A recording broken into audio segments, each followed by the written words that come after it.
Hello friends, this is Adam with Movie Guy 365, and today I'm going to review the 4K edition of Jason Statham's Crank.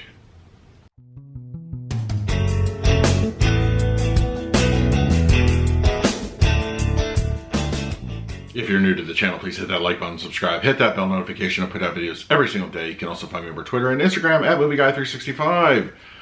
Crank. Okay. I knew going into this one, this was going to be a hard one to review. It's really not as clean cut as most 4K reviews. You go in there, you get a consistent image style, and you base your review off what you see in that style. But a problem with a movie like Crank is it's kind of all over the map.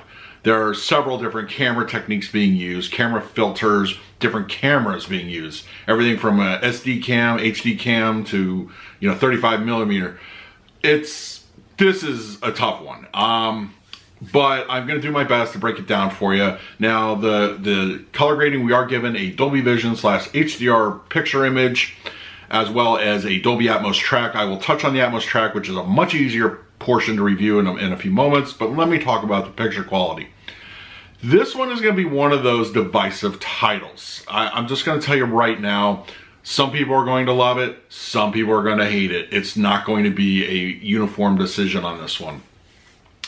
Now, the way the movie is shot, it's very fast. I mean, by nature, it is a fast-moving film, and it rarely lets up. And the camera work and the style are keeping up with that pace.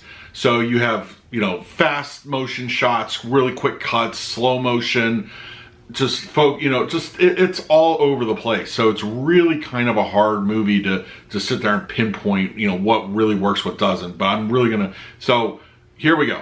What I feel works is, this was upscaled obviously from 2K, and it, for the most part, if you are familiar with the movie and you are familiar with the style, I think you will be pleased with the results. You are not going to be blown away. This in no way is a reference quality title. You just have to go in expecting what you've seen from Blu-ray or from the film. Now, the thing is, there are several shots where I feel that it just looks blurry as hell. Like when they do quick cuts to like a location, like when he's going to the hospital or one of the bar areas, they do like a quick shot. They look really murky and blurry, and they don't look good at all. In fact, it completely takes you out. And also when Statham is running in his hospital gown, and that camera is just saturated to hell. It's everything is just, it doesn't look great, but I don't think it's supposed to look great. That's the problem. But consistently when I did notice a couple shots when he's on the phone, he was talking with somebody, and you get there's a few moments where the movie slows down for a second. You get great amount of detail, Statham's face and the sweat pouring off him. Those are moments that you really see where the 4K and the HDR / Dolby Vision are really working for you. Some of the dark shots of interiors also provide that, example. But for the most part, you're going to see bits of grain and noise, and I even detected some DNR sprinkled in there. This is not going to, as I said, going to be your reference quality title. Do I think well, let me get to the audio. So audio-wise, we have a good Atmos track. It's pretty immersive. It's very good. It's a very robust track. So much happening at any given time. Your speakers are flaring at any given moment. Yeah, it sounds probably better than I've ever heard it. It's definitely worth picking it up for the audio upgrade. But I think we can appreciate the audio part a little bit more in video in this instance. So the big question is, should you upgrade? I will say, if you do not own the current Blu-ray, or if you're happy with your Blu-ray, it's for those I think are new buyers. I think if you want to buy this for the first time, or you just saw it and you want to buy it, go for the 4K, but do not expect that you're going to see something just revolutionary in front of your eyes.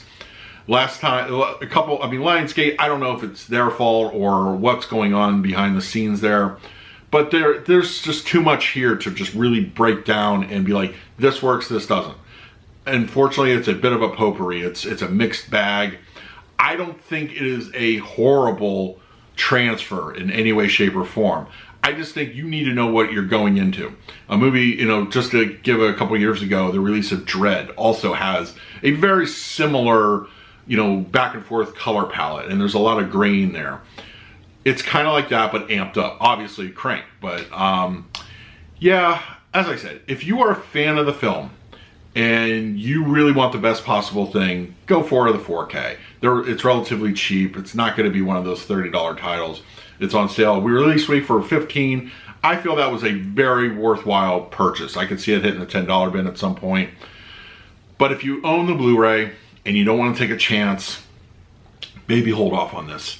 Just, you know, it's a crazy kind of disc to review, but yeah, that's pretty much the best I can do for you. It was a difficult one, but I do enjoy the movie. I really, really do. And I'm glad I have it. But as I said, this is going to be very divisive among 4K fans. So just go into that being aware. And please let me know in your comments if you're planning on picking up Crank. And in the meantime, please like, subscribe, hit that bell notification. I put out videos every single day. So until next time, this is Adam with Movie Guy 365. I will see you at the movies.